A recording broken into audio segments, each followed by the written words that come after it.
Okay, so we're going to go back over the calculator, how you punch in these different things that we talked about in class.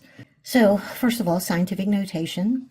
If you want to punch in 3.5 times 10 to the 23rd power, you're just going to hit 3.5, and then you're going to hit this EE button that tells it you want to do scientific notation, and what you're going to put in there is the power on 10. So you never put in 10, you just put 23, and that in your calculator is 3.5 times 10 to the 23rd power. So that's all you have to do to punch that in. If you were going to punch in negative 3.5 times 10 to the 23rd, you would do it exactly the same way, except that when you punch in 3.5 now, you're going to hit this little button at the bottom, which says plus, and it has some arrows, and it says minus. That will change any number that's on the screen from positive to negative or negative to positive.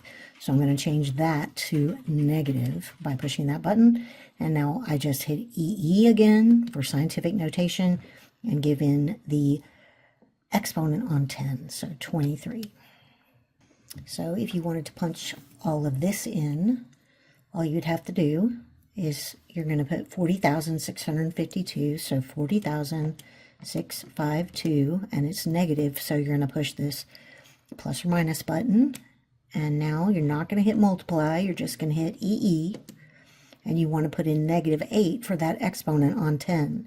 So you're going to have to put in 8 and then change the sign on it using that plus or minus button. And so now you have put this number in. Now you're going to hit multiply because you want to multiply it by this. So multiply, and it just changed it to just regular notation since it can fit on the screen. Now you're going to hit 0.000324, so 0.000324, and then you're going to hit EE, and then you're going to give in the exponent on 10, which is 15, and now you hit equals, and it's going to give you negative, let's see, how many decimals? 1, 2, 3, 4, 5, 6, 7, 8. So that is 100 million. So negative 131,712,480. Okay, so down here you're just going to do some division with scientific notation. See if I can get that in there. And so you are going to do the same, basically the same thing, except to divide instead of multiply. So I'll just punch it in again just for another, so you can see it one more time. 40,652, 40,652, EE, 8, negative, divided by 0.000324, EE, 15, equals. So that is going to be 1.25, and usually you wouldn't go beyond 2, maybe 4 decimal places, so we'll go 4 times 10 to the negative 15. That's what that means. It does not mean that that number right there is being raised to the negative 15th power. That means this number multiplied by 10 to the negative 15 power, because this is how your calculator expresses scientific notation. So that little exponent is the exponent on 10, not the exponent on that number. Okay, so now we're going to look at what do you do if you want to take the root of a number. So if you wanted to take the cube root of 8, so you're going to hit 8, and now you want to take the cube root. So you're going to need to use the root button that's right above y to the x. So you'll need to use your second function to do that. So second function, root button, and then you'll hit 3 because you want to take the cube root. And then you'll hit equals, and it gives you 2. So if you wanted to do something much more complicated, like this, 3.28th root of 50.42, you would again hit the number that's inside the root, 50.42.